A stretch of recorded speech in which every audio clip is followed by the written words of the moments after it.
వాక్యంలోండి ఇర్మియా గ్రంథం 30వ అధ్యాయము 17వ వచనం అందరం కలిసి చదువుకుందాం. Jeremiah chapter 30 verse 17. ఇర్మియా గ్రంథం 30వ అధ్యాయము 17వ వచనం. వారు ఎవరును లక్ష్య పెట్టని సియోననియు వెలివేయబడినదనియు నీకు పేరు పెట్టుచున్నారు. అయితే నేను నీకు ఆరోగ్యము కలుగ చేసేదను, నీ గాయములను మాన్పెదను. ఇదే యెహోవా వాక్కు. చిన్న ప్రార్థన చేసుకుందాం. పరిశుద్ధుడా, ప్రేమ కలిగిన తండ్రి, నీకు స్తోత్రాలు. నీ వాక్కు మమ్మల్ని బ్రతికించేది, నీ వాక్కు మమ్మల్ని స్వస్థపరిచేది. ఈ రాత్రికాల సమయంలో నీ జీవపు వాక్యము దగ్గరకు మేము వస్తున్నాం ప్రభా. నీవే మాతో మాట్లాడండి. వినగలిగే చెవిని, గ్రహించే మనసును మాకు దయచేయండి. ఈ రాత్రికాల సమయంలో నాయన, మరి ఏ పరిస్థితుల్లో నీ ప్రజలు ఈ మీటింగ్లో పాల్పొందుతున్నారు, నీ వెరిగిన దేవుడో నీ వాగ్దానాలు నెరవేర్చి కార్యం చేయమని యేసునామమున ప్రార్థిస్తున్నాము తండ్రి, ఆమెన్. యెషయా గ్రంథము, ఇర్మియా గ్రంథం ఇవన్నీ పాత నిబంధన గ్రంథంలో ప్రవచన గ్రంథాలు అని పిలుస్తూ ఉంటారు, ప్రొఫెటిక్ బుక్స్. దేవుడు తన ప్రవక్తలను ఏర్పాటు చేసుకొని, ఇర్మియా అనే ప్రవక్త వీపింగ్ ప్రాఫెట్ అని పిలుస్తూ ఉంటారు, విలపించే ప్రవక్త. ఇర్మియా గ్రంథం ఆ ప్రవక్తే రాయడం జరిగింది. విలాప వాక్యాలు, లామెంటేషన్స్ అంటే విలాప వాక్యము, విలాపము అంటేనే కన్నీరు లేదా దుఃఖము అని అర్థం. సో ఇర్మియా అనే ప్రవక్త ద్వారా కూడా దేవుడు అనేకమైన ప్రవచనాలు, అనేకమైన వాగ్దానాలు తన ప్రజలకు ఇచ్చినట్లుగా మనం గమనిస్తున్నాం. ఇర్మియా గ్రంథంలో ఇప్పుడు మనం చదువుకున్న వాక్య భాగంలో 30వ అధ్యాయము మనం గమనించినట్లయితే, దేవుడు ఇందాక మనం చదువుకున్న 17వ వచనంలో ఎందుకు ఆ వాగ్దానాన్ని ఇచ్చాడు తన ప్రజలకు అని ఆలోచిస్తే, నేను నీకు ఆరోగ్యాన్ని కలుగచేస్తాను అని వాగ్దానం ఎందుకు ఇచ్చాడు అని గమనిస్తే, ఆరోగ్యం ఎవరికి కావాలంటే అనారోగ్యంగా ఉన్నవారికి, బలం ఎవరికి కావాలంటే బలహీనులకు, స్వస్థత ఎవరికి కావాలంటే స్వస్థత లేని వారికి. సో అక్కడ దేవుని ప్రజలున్న పరిస్థితి ఏంటి, వారున్న సిట్యువేషన్ ఏంటి, ఎందుకు దేవుడి వాగ్దానాన్ని ఇచ్చారు అని ఆలోచిస్తే, ఇర్మియా గ్రంథం 30వ అధ్యాయము 12వ వచనం నుండి ఆ మాటలు మనం చదివితే మనకు అర్థమవుతుంది. యెహోవా ఇలాగూ సెలవిచ్చుచున్నాడు, నీ వ్యాధి ఘోరమైనది, నీ గాయము బాధకరమైనది. ఈ రోజుల్లో నేను అనుకుంటాను, భూతాలు మనుషులను భయపెట్టిన దానికంటే ఎక్కువగా వ్యాధులు మనుషులను భయపెడుతున్నాయి. ఎందుకంటే చిన్న కంటికి కనబడిన వైరస్ ఎన్ని లక్షల మందిని ఈడ్చుకొని వెళ్ళిపోయిందండి. చిన్న వ్యాధి కరోనా వైరస్, ఎవ్వరం అనుకోలేదు ఇంత బీభత్సం సృష్టిస్తుందని. కరోనా అలా వచ్చి అలా వెళ్ళిపోయిన వారు అంటే దే జస్ట్ డిసపియర్డ్. ఇలా వచ్చిందండి, 2 రోజులైంది, హాస్పిటల్ అడ్మిట్ అయ్యారు, ఆ తర్వాత రోజుకి లేరు అని ఎంతమందిని కూర్చో మనం వింటున్నాం. ఇంకా కుటుంబాలలో తీరని లోటు, తీరని వ్యాధి, తీరని వేదన.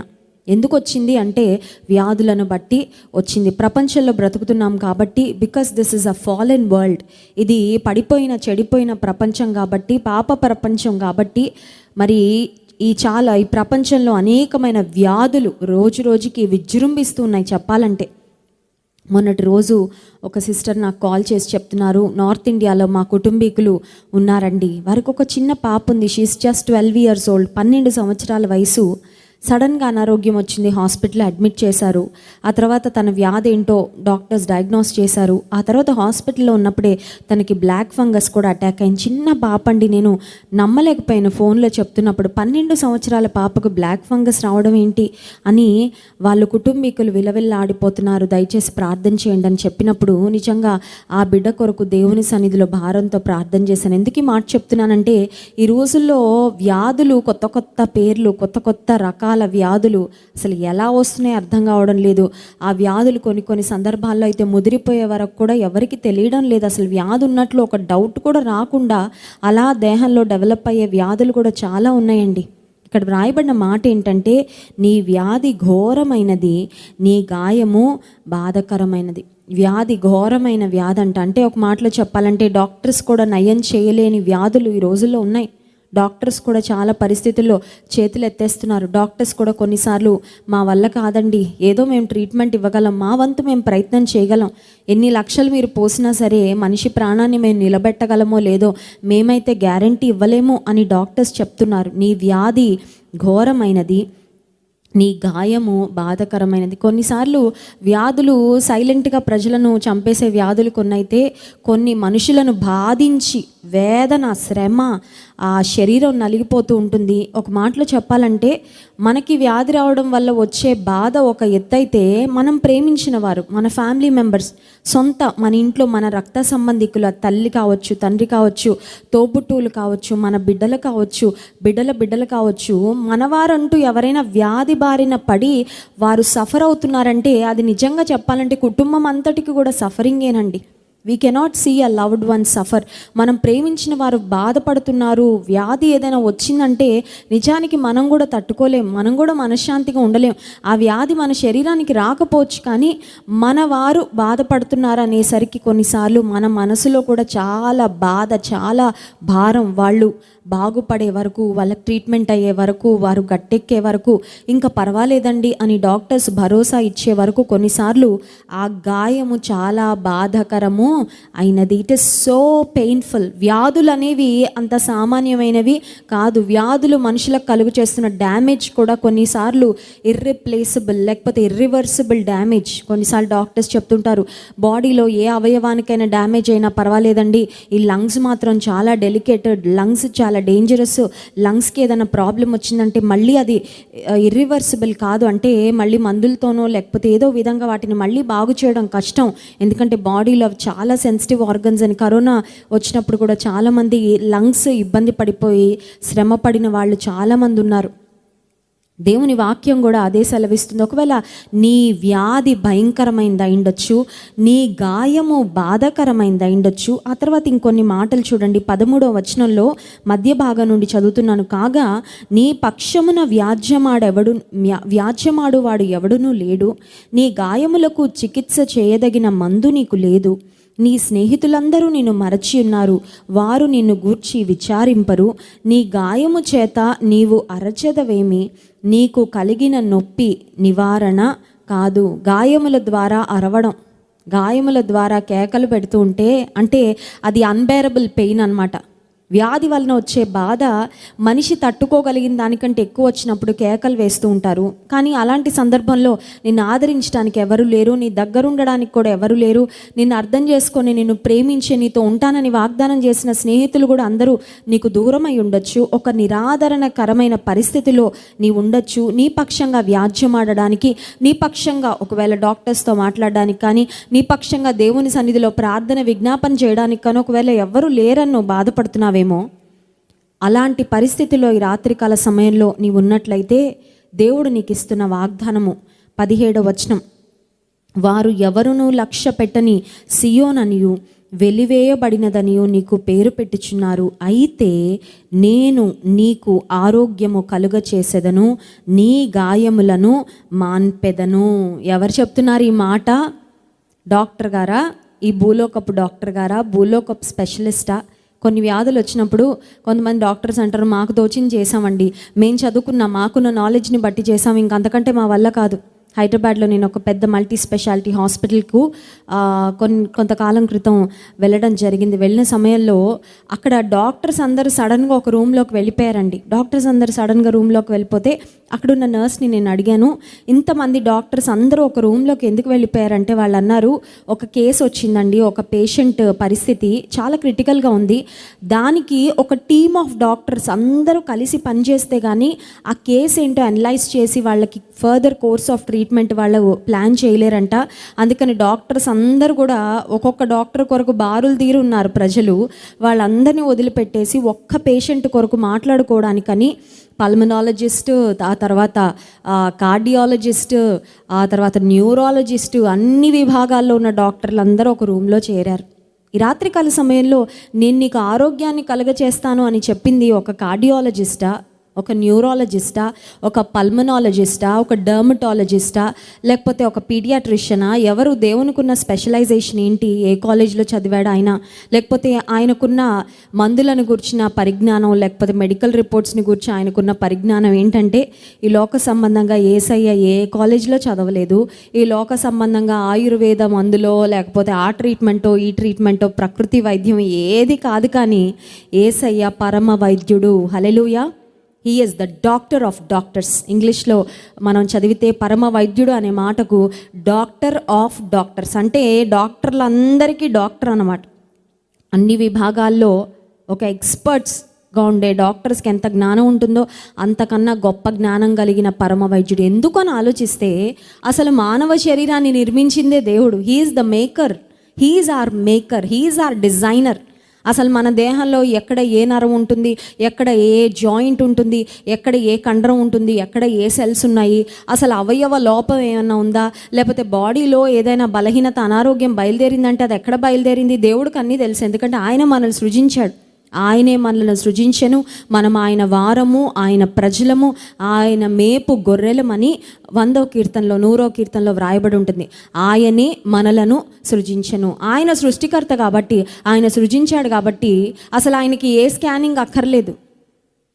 కొన్నిసార్లు చూడండి, డాక్టర్స్ అంటారు సిటీ స్కాన్ అయితే కానీ నేను చెప్పలేను, ఎంఆర్ఐ స్కాన్ అయితే కానీ చెప్పలేను, ఒక ఎక్స్రే తీసుకురండి అది చూసి కానీ నేను చెప్పలేను ప్రాబ్లం ఏంటో. ఇలా చూసి చెప్పగలిగిన డాక్టర్స్ ఎవరు లేరండి. కొన్నిసార్లు ఈ సిటీ స్కాన్, ఎంఆర్ఐ స్కాన్, ఈ ఎక్విప్మెంట్ కొన్ని లక్షల కోట్ల రూపాయల ఖరీదైన ఎక్విప్మెంట్ ఉంది. పెట్ స్కాన్ అని రకరకాల స్కాన్స్ అవైలబుల్గా ఉన్నాయి. ఒక్కొక్క స్కాన్ చేయించుకోవాలంటేనే 5 డిజిట్ డబ్బులు ఖర్చు పెట్టాల్సి వస్తుంది. అయితే ఈ స్కానింగ్ మెషిన్స్ కొనడానికైతే కొన్ని లక్షల రూపాయలు, కొన్నిసార్లు కోట్ల రూపాయలు కూడా ఆ స్కానింగ్ ఎక్విప్మెంట్. కానీ పరమ వైద్యుడి దగ్గరకు ఒక వ్యాధితో మనం వెళ్తే, అయ్యా నాకు బాగాలేదు, నాకు తలలో బాగాలేదు, నాకు చేతిలో బాగాలేదు, నాకు కాల్లో బాగాలేదు, లేకపోతే ఆ నొప్పి వస్తుంది, నడుము నొప్పి వస్తుంది, బ్యాక్ పెయిన్ వస్తుంది, ఏ వ్యాధి వచ్చినా దేవుడు పలానా స్కానింగ్ సెంటర్కి వెళ్ళి ఒకసారి రిపోర్ట్ తీసుకొని రా బాబు, అది తీసుకొని వచ్చిన తర్వాత నేను ఒకసారి చూసి చెప్తానని చెప్పాల్సిన అవసరం లేదు. ఎందుకంటే మానవ శరీరాన్ని నిర్మించిన నిర్మాణకుడు ఆయన. Hallelujah. God knows the thoughts and intentions of human heart. మానవ హృదయాల యొక్క ఆలోచన లోతుగా, మన లోపల ఉండే ఆలోచనలు, మన హృదయ ధ్యానం దేవునికి ఎలా తెలుసో మన దేహంలో ఏం జరుగుతుందో కూడా ఆయనకు బాగా తెలుసు. So the doctor of doctors, వైద్యులకు వైద్యుడు, పరమ వైద్యుడుగా ఉన్న యేసుక్రీస్తు ప్రభు, దేవాతి దేవుడు ఈ రాత్రికాల సమయంలో మనకిస్తున్న వాగ్దానం ఏంటంటే, అయితే నేను నీకు ఆరోగ్యము కలుగచేస్తాను. I know you have a problem, I know you are struggling with sickness, I know you have a disease in your body or maybe you have multiple diseases. కొన్నిసార్లు చూడండి, కొంతమంది దేహాలు ఎలా ఉంటాయంటే మ్యూజియం ఆఫ్ డిసీజెస్ లాగా. అంటే ఆ చేతిలో ఆ వ్యాధి, కాలులో ఈ వ్యాధి, కడుపులో ఇంకో వ్యాధి, ప్రతి అవయవానికి కొన్నిసార్లు వయసు పెరిగే కొద్దీ ఈ బాడీ ఏంటంటే స్లోగా ఒక్కొక్క అవయవము రిపేర్ వచ్చేస్తూ ఉంటుంది కొన్నిసార్లు. సో బహుశా దేహంలో ఒక వ్యాధి కాకుండా maybe you are struggling with more than 1 disease in your body. బహుశా నీ దేహంలో ఒక వ్యాధి కంటే ఎక్కువ వ్యాధులు ఉండొచ్చు. ఎంతమంది డాక్టర్స్ దగ్గర తిరగనండి, ప్రస్తుతానికి కరోనా పరిస్థితులు, ఎక్కడికి వెళ్ళాలన్న భయం వేస్తుంది, ఎక్కడ చూపించుకోవాలన్న భయం వేస్తుంది, ఇంకా ఏమేం వినాల్సి వస్తుందో, లేకపోతే ఎక్కడికైనా వెళ్ళి కరోనా అంటించుకొని వస్తానేమో అని నువ్వు భయపడుతూ ఉండొచ్చు. ఈ రాత్రికాల సమయంలో దేవుడు మనకిస్తున్న వాగ్దానము, నేను నీకు ఆరోగ్యము కలుగచేసేదను, నీ గాయములను మాన్పెదను. I will heal your wounds. నీకే గాయాలు ఉన్నాయో ఆ గాయాలను మాన్పుతానని దేవుడు వాగ్దానం చేస్తాను. కొన్నిసార్లు బయటకి ఫిజికల్గా ఏ వూండ్స్ లేకపోవచ్చండి. అంటే సైకిల్ మీద నుంచి పడో, లేకపోతే బైక్ యాక్సిడెంటో, ఇంకేదో ప్రమాదం జరిగో కొన్నిసార్లు దేహానికి గాయాలు అవుతాయి, కొన్నిసార్లు మనసుకి గాయాలు అవుతాయి. There is a wound in your heart. కొన్నిసార్లు మనసుకు, హృదయానికి గాయాలైనప్పుడు ఆ గాయాలు ఎవరికి అర్థం కాదు, ఆ బాధ మనకి తప్ప ఇంకెవరికి అర్థం కాదు. కొన్నిసార్లు ఎవరికి కూడా చెప్పుకోలేము, ఎవరికి చెప్పినా ఎవరు చేయగలిగేది కూడా ఏముండదు. నీకైన గాయాలు, whatever those wounds might be, those may be physical wounds or they may be emotional wounds. బహుశా అవి బయటకి కనిపించే గాయాలు ఉండొచ్చు, లేకపోతే కొన్నిసార్లు లోపల గాయాలు అవుతాయి, బయట కనబడవు. అవి they may be internal wounds or they may be emotional wounds. భౌతిక పరంగా అయ్యే గాయాలు అవ్వచ్చు, భావోద్వేగాలలో నీకు కలిగిన గాయము, నీ గుండెకైన గాయం ఉండొచ్చు. ఈ రాత్రికాల సమయంలో దేవుడిస్తున్న వాగ్దానము, నేను నీ గాయములను మాన్పెదను. ఆ వాగ్దానం మీరు రిసీవ్ చేసుకోగలిగితే, నేను నీకు ఆరోగ్యాన్ని కలుగచేస్తాను, నీ గాయాలు మాన్పుతాను అని దేవాతి దేవుడు మనకు వాగ్దానం చేస్తున్నాడు. ఆ వాగ్దానాన్ని నేను రిసీవ్ చేసుకుంటాను sister, I want that promise అని అన్నట్లయితే ఒకసారి విశ్వాసంతో ఆమెన్ అని చెప్దాం. ఆమెన్. ఎస్, మనందరికీ స్వస్థత కావాలి, మనందరం బాగుపరచబడాలని కోరుకున్నాం. అయ్యో మెడికల్ బిల్లు ఉండకూడదు ప్రభా, కొంతమంది నాకు తెలుసు, ఒక ఆంటీ ఒకసారి చాలా భయంకరమైన అనారోగ్యం ఆమెకు వచ్చినప్పుడు డాక్టర్ దగ్గరికి వెళ్తే డాక్టర్ చెప్పారంట, ప్రతి నెల ఇన్ని మందులు వాడాలమ్మా నువ్వు అని మందులన్నీ లిస్ట్ రాసి ఇచ్చారు. మందులు రాయించుకోవడం బాగానే ఉంటుంది, కానీ రోజులో ఇన్ని మందులు మింగాలంటే ఎంత కష్టం అండి. ఆ మందులు మింగుతున్నప్పుడు చాలా కష్టం. ఈ మందులు మింగడం వల్ల కూడా కొన్నిసార్లు సైడ్ ఎఫెక్ట్స్ వచ్చేస్తూ ఉంటాయి. ప్రతి నెల ఆంటీకి మందుల బిల్ 5,000 అయ్యేదంట, జస్ట్ మెడికల్ బిల్.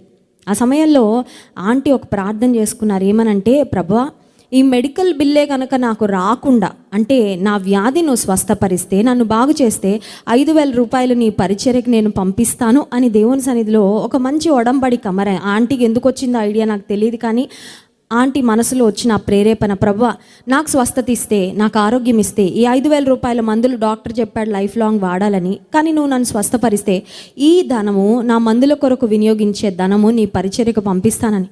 ఆ తర్వాత సడన్గా వన్ ఫైన్ డే మన మినిస్ట్రీ అకౌంట్లో ఆంటీ 5,000 రూపాయలు పంపించారు.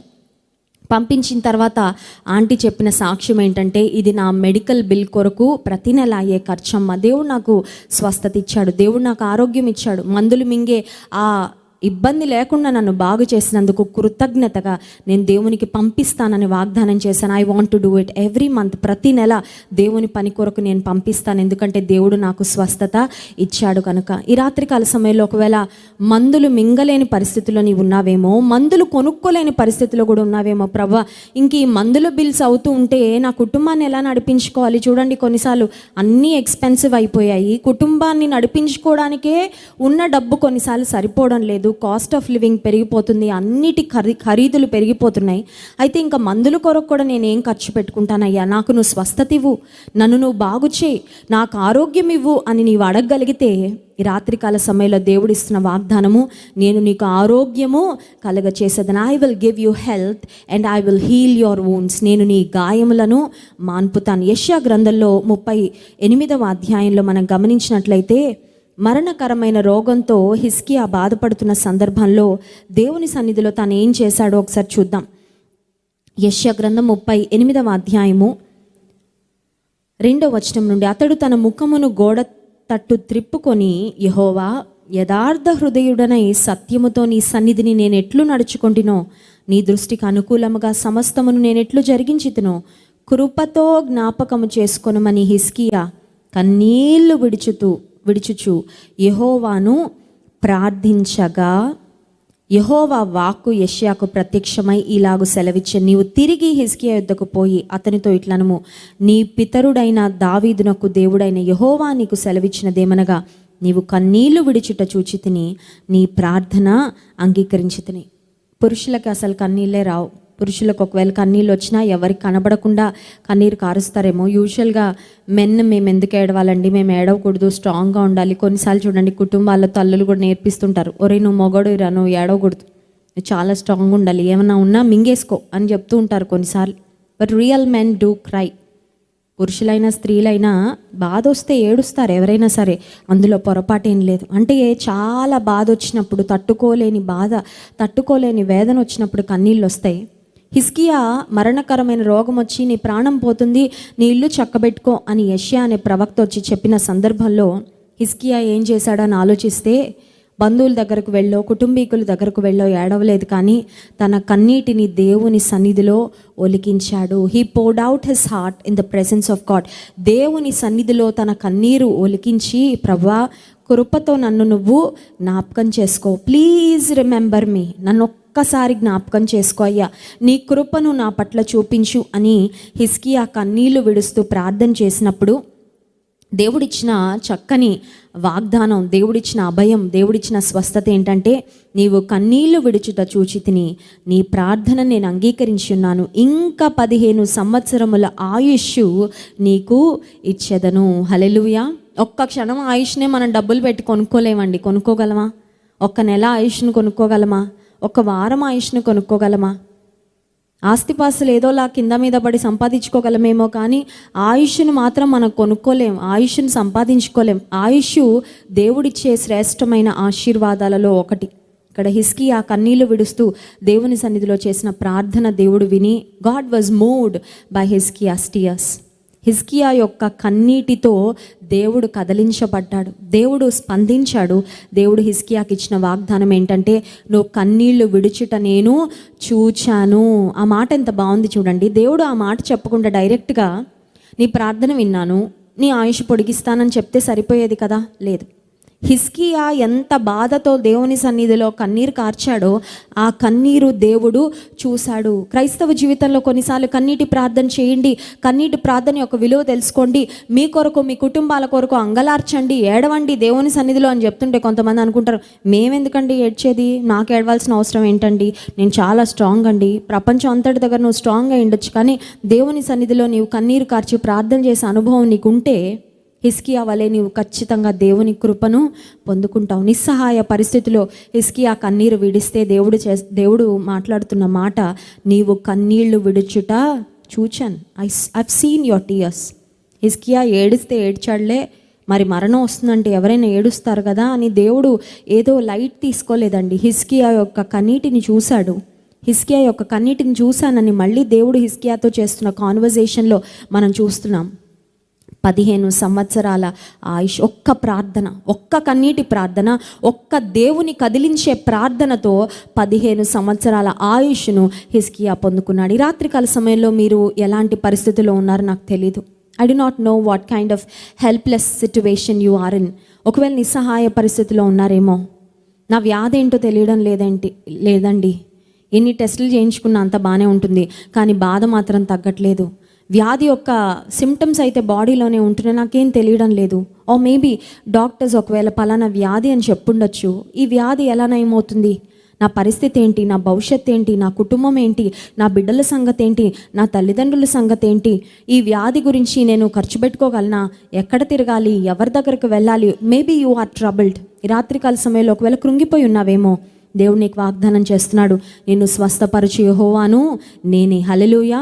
నేను స్వస్థపరిచే యెహోవాను నేనే, నేను నీకు ఆరోగ్యము కలుగచేసేదను, నీ గాయములను మాన్పెదను. దేవునికున్న అనేకమైన పేర్లలో ఒక పేరు ఏంటంటే యెహోవా రాఫా. యెహోవా రాఫా, స్వస్థపరిచే దేవుడు. నేనంటాను యేసుక్రీస్తు ప్రభువు ఆల్ ఇన్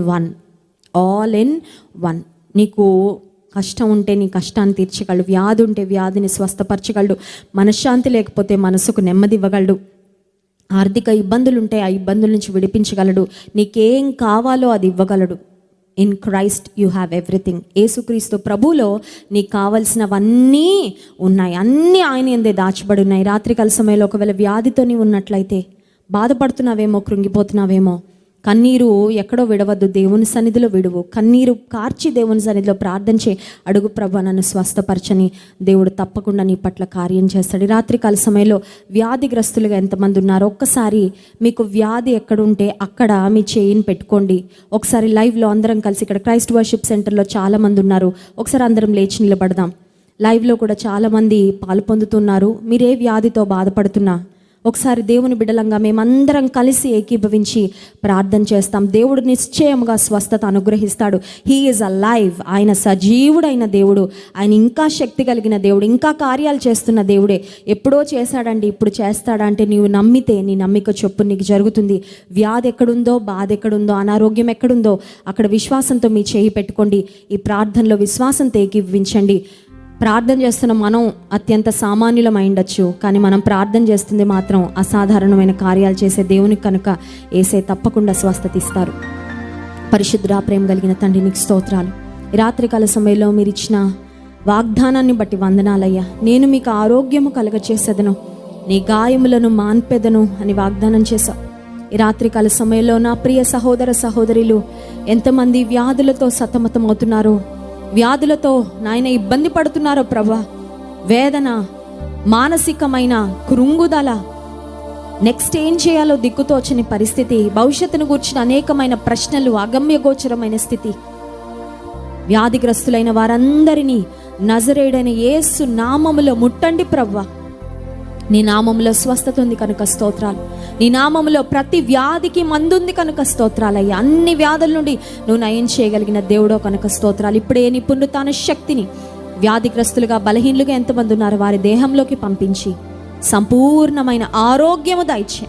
నీతి సూర్యుని రెక్కల ఆరోగ్యమునిస్తాయని వాగ్దానం చేశావు. నీ రెక్కల నీడలో బిడ్డలను భద్రపరచండి. నెక్స్ట్ టైం డాక్టర్ దగ్గరికి వెళ్ళినప్పుడు మంచి రిపోర్ట్స్ వచ్చినట్లు సహాయం చేయండి. వారు వాడుతున్న మందులోని రక్తాన్ని ప్రోక్షింపచేసి పరిపూర్ణమైన ఆరోగ్యమును, స్వస్థతను, క్షేమమును దయచేసి నీ వాగ్దానం నెరవేర్చమని మా ప్రార్థన విని వ్యాధిగ్రస్తుల బలహీనులను ముట్టి స్వస్థపరిచారని నమ్మి నీకు స్తోత్రాలు చెల్లించుకుంటూ యేసు నామమున ప్రార్థిస్తున్నాము తండ్రి. ఆమేన్.